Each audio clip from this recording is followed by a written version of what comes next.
together with Charlie and Grandpa Joy, stepped out of the lift into a room so dazzlingly bright and dazzlingly white that they screwed up their eyes in pain and stopped walking. Mr. Wonka handed each of them a pair of dark glasses and said, "Put them on quick. This light could blind you." As soon as Charlie had his dark glasses on, he was able to look around him in comfort. The room was painted white all over. The room was completely bare except at the far ends. At one of these ends, there was an enormous camera on wheels and the whole army of Oompa Loompas. The Oompa Loompas were all dressed in the most extraordinary way. They were wearing bright red spacesuits complete with helmets and goggles, and they were walking in complete silence. Watching them, Charlie experienced a pure sense of danger. At the other end of the room, about 50 paces away from the camera, a single Oompa Loompa, also wearing a spacesuit, was sitting at a black table gazing at the screen of a very large television set. "Here we go!" cried Mr. Wonka. "This is the tasting room for my very latest and greatest invention, television chocolate." "But what is television chocolate?" asked Mike TV. "Good heavens, child, stop interrupting me," said Mr. Wonka. "It works by television. I don't like television myself. I suppose it's all right in small doses, but children never seem to be able to take it in small doses." "That's me," said Mike TV. "Shut up," said Mr. TV. "Thank you," said Mr. Wonka. "I shall now tell you how this amazing television set of mine works. But first of all, do you know how ordinary television works?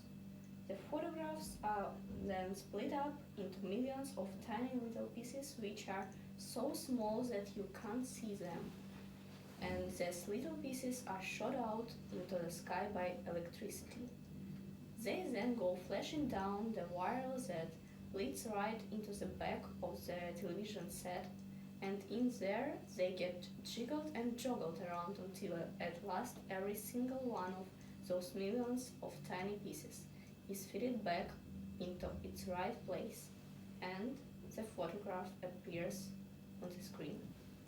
"I said that isn't exactly how it works," shouted Mike TV. "The very first time I saw ordinary television working, I was struck by a tremendous idea. Look here," I shouted. "If these people can break up a photograph into millions of pieces and send the pieces whizzing through the air, why can't I do the same thing with a bar of chocolate?" "Impossible," said Mike TV. "You think so?" cried Mr. Wonka. "Well, watch this. I shall now send a bar of my very best chocolate from one end of this room to the other by television." Immediately 6 Oompa Loompas marched forward, carrying on their shoulders the most enormous bar of chocolate Charlie had ever seen. It was about the size of the mattress he slept on at home. "It has to be big," Mr. Wonka explained, "because whenever you send something by television, it always comes out much smaller than it was when it went in. Here we go, then. Get ready. No, no, stop. Hold everything. You there. Mike TV, stand back. You're too close to the camera. There are dangerous rays coming out of that thing. That's why the Oompa Loompas are wearing space suits. The suits protect them. All right, that's better. Now then, switch on." One of the Oompa Loompas catch hold of a large switch and pulled it down. There was a blinding flash. "The chocolate's gone," shouted Grandpa Joe, waving his arms. The whole enormous bar of chocolate had disappeared completely into thin air.